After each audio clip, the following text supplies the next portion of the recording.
You know, there are some scientific experiments that just escape the lab.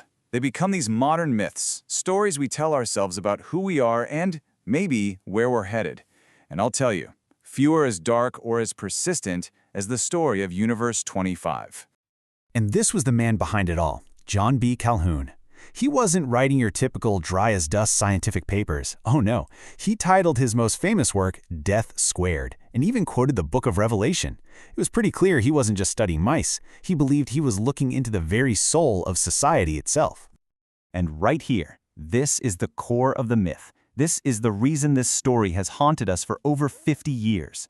The idea that if you give a society everything it could possibly want, no work, no struggle, just endless resources, you don't get a utopia. You get a nightmare that ends in total, complete extinction. So, what did this so-called perfect paradise actually look like? The setup itself is a really crucial part of the story. So let's break down the architecture of this doomed little world. Okay, so Universe 25 was literally designed to be a mouse heaven. Every single physical need was met. I mean, just imagine it. A world with no work, no danger, no scarcity whatsoever. The only thing that mice had to contend with was each other. The only finite resource was the social space itself. And here's how it all went down. At first, everything went exactly as you'd expect. The strive period was just them getting settled. Then came the exploit period, a massive population boom. But then, right around day 560, the whole system just broke. Population growth slammed to a halt, society started to completely unravel, and that led to the final grim death phase. Now, this is a really fascinating term that Calhoun came up with, the behavioral sink. This wasn't just about violence or fighting. It was a kind of social death that happened way before physical death. It was the complete implosion of mating, of parenting, of community, all the complex behaviors that actually hold a society together. And the details of the social collapse are, well, they're deeply unsettling. You had mothers turning on their own young. You had males who couldn't find a social role becoming hyper-violent. But maybe the most famous group to come out of this was what Calhoun called the beautiful ones. These were these males who just completely withdrew from society. All they would do is eat, sleep, and groom themselves, totally wrapped up in this narcissistic bubble, completely disconnected from all the chaos around them.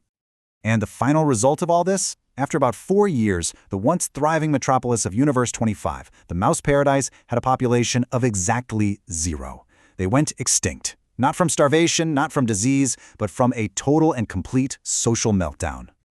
So you can see why this story took hold, right? The jump from what happened to these mice to what could happen to us felt terrifyingly short. Why did this experiment resonate so deeply and become this dark parable for our own future? Well, the timing was just perfect. The early 70s were filled with anxiety about overpopulation. Books like The Population Bomb were huge bestsellers, cities felt like they were decaying, and movies like Soylent Green were imagining these futures where overcrowding led to absolutely horrific consequences. Universe 25 wasn't just some lab result, it felt like a prophecy.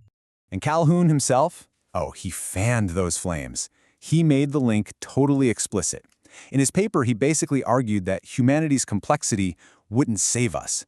No, it just meant our own behavioral sink, our own extinction, would be that much more intricate. And this is the question that has hung in the air ever since, isn't it? Is a world of abundance and density just a one-way ticket to total collapse? Well, no. This is where the popular myth of Universe 25 ends, and where the more complex and, frankly, more interesting scientific reality begins. Turns out that doomsday interpretation, it isn't the whole story. So, the crucial point here is that we've got to look beyond the shocking headlines. That simple, terrifying story we all know, it's not the full picture. The reality is way more interesting. First, and this is probably the most obvious point, mice aren't people.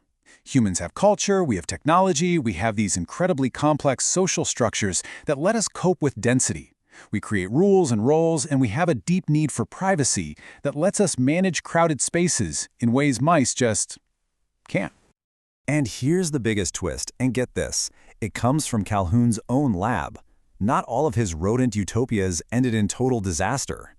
In an earlier experiment with rats, social pressure didn't lead to a behavioral sink at all. It led to a creative breakthrough.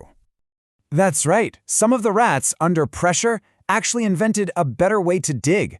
They started rolling dirt into little balls instead of just carrying it. Calhoun saw this as a massive leap. He even compared it to humans inventing the wheel. And as a fun little side note, it was this research into smart, creative rats that inspired the famous children's book Mrs. Frisby and the Rats of Nim. And if we look at humans, we see a pretty similar pattern. As global population density has shot up over the last century, our measured intelligence hasn't dropped. It's actually risen. It's called the Flynn effect, and it shows that, on average, humans have been getting smarter, not dumber, in our increasingly complex world. So, if Universe 25 isn't a simple prophecy of doom, then what is it?